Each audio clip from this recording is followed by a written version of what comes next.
2018년 12월 5일 한국투자증권 서태종 위원이 작성한 오펙 정례회의와 카타르라는 제목의 분석 글입니다. 첫 번째 제목, 오펙 정례회의 개최. 오는 6일부터 7일 오스트리아 빈에서 오펙은 정례회의를 개최한다. 그리고 이 자리에서 비오펙과 함께 감산에 대해 논의한다. 일단 6일에는 오펙 회원국들끼리 회의를 한다. 그리고 이 회의를 통해 합의한 결과를 가지고 다음 날인 7일에는 러시아 등 비오펙과 다시 회의를 한다. 그리고 회의가 끝난 후 한국 시간으로 오후 9시에 기자회견이 있다. 따라서 빠르면 6일 오후 9시에는 오펙이 어떤 합의에 도달했는지 알 수 있다. 만약 오펙이 비오펙과의 협상까지 마친 후 회의 결과를 공개한다면 7일 오후 9시는 지나야 감산 여부를 확인할 수 있을 것이다. 다만 과거 사례를 보면 기자회견 시간은 유동적이다. 협상 중 의견차가 클 경우 기자회견이 지연될 수 있기 때문에 결과 발표는 9시보다 늦어질 수도 있다. 이번 오펙 정례회의가 중요한 이유는 내년 공급 과잉에 대한 우려가 높아지고 있는 가운데 유가가 급락하면서 이를 방어하기 위한 감산 여부를 결정할 가능성이 높기 때문이다. 오펙과 비오펙은 어떤 결정을 하게 될까? 두 번째 제목, 감산을 위한 공감대를 형성한 사우디와 러시아. 저유가를 원하는 트럼프 대통령의 압박으로 오펙의 감산이 쉽지 않을 것으로 예상했지만 지난 주말 G20 회의에서 사우디와 러시아는 감산을 위한 공감대를 형성한 것으로 보인다. 외신에 따르면 사우디는 약 100만 BD의 감산을 제안했으며 푸틴 대통령 역시 이 자리에서 글로벌 산유량 감소에 지속적으로 기여하겠다고 언급했다. 하지만 사우디와 달리 푸틴 대통령은 아직 구체적인 감산 규모를 가지고 있지는 않다고 밝혔다. 감산 규모에 대해서 두 국가의 입장 차이가 조금 있을 수 있지만 감산 자체에 대해서는 두 국가가 공감대를 형성한 것으로 보인다. 이를 감안했을 때 오는 정례회의에서 오펙과 비오펙이 감산에 합의할 가능성은 높아졌다.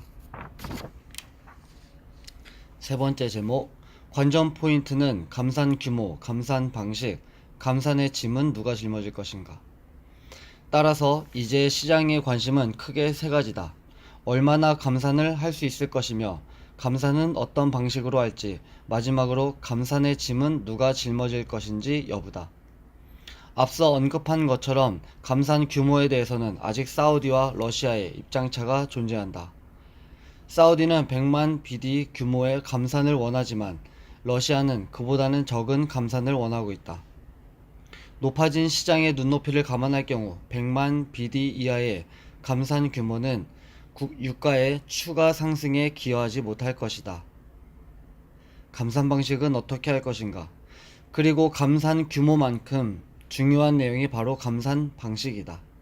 지난 2016년 11월 오펙이 유가 하락을 막기 위해 8년 만에 감산 합의를 했을 당시 오펙은 국가별로 감산 할당량을 배정했다. 감산 참여국들에게 책임감을 부여하는 동시에 공조를 위한 의지를 표현한 것이다. 다만 이번에는 저유가를 위한 트럼프 대통령의 압박이 지속되고 있기 때문에 이번에도 감산 할당량을 배정을 통해 강력한 감산 의지를 표명할 수 있을지 주목할 필요가 있다. 감산의 짐은 누가 짊어질 것인가? 그리고 마지막으로 감산의 짐은 누가 짊어질 것인가에 대한 내용이다. 2016년 11월에 열린 오펙 정례회의에서는 각 국가별로 산유량의 4에서 5%를 감산하기로 결정한 바 있다. 하지만 최근 증산이 사우디, 이라크, 아랍에미레이트, 쿠웨이트 같은 걸프국 위주로 진행했던 점을 감안하면 과거와 같은 동일한 방식의 감산 할당은 증산을 하지 못했던 산유국들의 불만으로 이어질 수 있다. 이미 이란은 최근 증산을 통해 공급 과잉을 야기한 산유국들 위주로 감산할 필요가 있다고 언급하면서 사우디를 압박하고 있다. 5번째 제목 카타르의 오펙 탈퇴가 단기적으로 유가에 미치는 영향은 미미. 지난 3일 카타르는 오는 2019년 1월 1일부로 오펙을 탈퇴하기로 결정했다고 발표했다. 카타르는 오펙을 탈퇴하는 이유가 정치적인 이유가 아닌 전략적인 이유에 기반한 것이며 향후 천연가스 생산에 집중할 것이라고 밝혔다. 사실 이해관계에 따라 오펙 회원국들의 탈퇴와 가입은 늘 있었던 일이었다.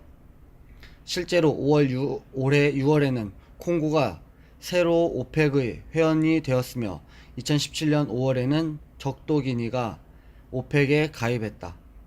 반면 2016년 11월 감산 합의 당시에는 인도네시아가 오펙의 감산에 동의하지 않는다며 탈퇴한 바 있다.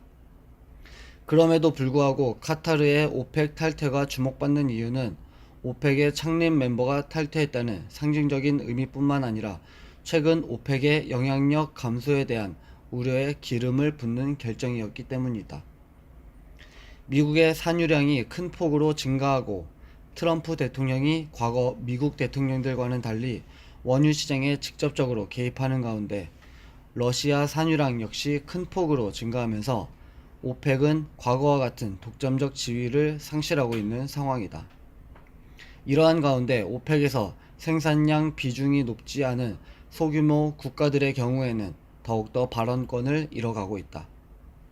카타르 에너지 장관은 오펙 탈퇴 이유 중 하나로 우리가 매우 작은 비중을 차지하고 있는 기관에 시간과 자원을 할당하는 것은 실용적이지 못하다. 그리고 우리는 현재 일어나는 일들에 대해 발언권이 없다 라고 언급했다. 실제로 카타르의 10월 산유량은 61만 BD로 전체 오펙 산유량의 2%에 불과하다. 최근 감산 합의 과정에서 사우디 역시 오펙 내부의 동의보다는 러시아의 동의를 구하는 데 집중하는 모습이다. 2016년 11월 당시만 하더라도 오펙 회원국들의 감산 동의 여부가 주요 뉴스였다면 최근에는 사우디와 러시아의 공조 여부가 더 중요하게 부각되고 있다. 원유 시장이 오펙 중심이 아닌 미국, 러시아, 오펙의 트로이카 위주로 재편되면서 오펙 내 비중이 크지 않은 산유국들은 점점 더 소외되고 있다. 이러한 관점에서 카타르의 오펙 탈퇴를 바라본다면 이것이 향후 소규모 오펙 회원국들의 탈퇴를 가속화시켜 종국에는 오펙의 와해로 연결되는 단초를 제공할 수 있다는 것이다. 만약 이렇게 된다면 장기적으로 이 과정에서 발생하는 불확실성과 유가의 변동성 확대는 경계할 만하다. 하지만 현재로서는 카타르의 오펙 탈퇴가 유가에 미치는 영향은 미미하다. 앞서 언급한 것처럼 오펙 산유량의 2%를 차지하는 소규모 국가이기 때문이다. 뿐만 아니라 여유 생산 능력 역시 현재 생산량 수준에서 크게 높지 않다. 오는 12월 감산 합의가 이루어지고 카타르가 이를 무시한다 해도 유가에 대한 하방 압력은 제한적일 것이다.